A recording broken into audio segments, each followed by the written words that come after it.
मी पहिल्यांदा आपलं इथून पाठीमागं सोयाबीन हे पूर्ण एकदम म्हणजे जुन्या पद्धतीनेच करत होतो, पारंपरिक पद्धतीनं। आणि ह्या वर्षी आम्ही थोडंसं विचार केला का आपण थोडासा बदल करू।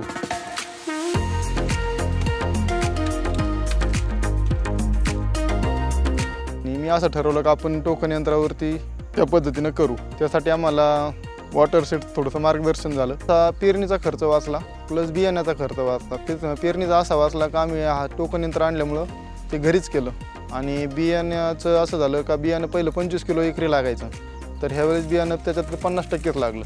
आणि त्याच्यानंतर जो येत आहे फवारणीचा खर्च, तर ह्या वर्षी आम्हाला वॉटर शेडच्या माध्यमातून जी किट भेटली ती 400 रुपयातच भेटली। त्याच्यामुळे आमचा याच्यावरला पण खर्च जवळजवळ नाही काही तर तरी 90% वाचला फवारणीवरचा। त्याच्यामध्ये निंबोळी आर्क, बीबी एरिया आणि बॅक्सेस अशी मिळून ही किट भेटली, ती आम्ही फवारणी केली। त्याची वाढ पण भरपूर झाली, शेंगा पण भरपूर लागल्यात आणि समाधानकारक अशी सोयाबीनची परिस्थिती आता सध्याला दिसत आहे।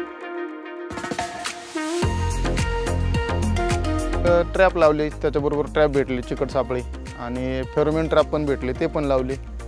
प्लस हे पक्षी थांबे वगैरे ह्या गोष्टी केल्या, त्याच्यामुळे कीड नियंत्रणासाठी नैसर्गिकरित्या नियंत्रण झालं।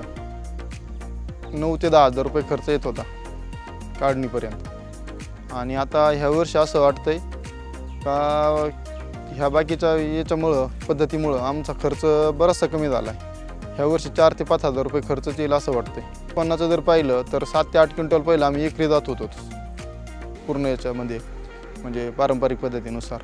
तर ह्या वर्षी 12 ते 13 क्विंटलपर्यंत जाऊत जास्तीत जास्त असं अंदाज आहे।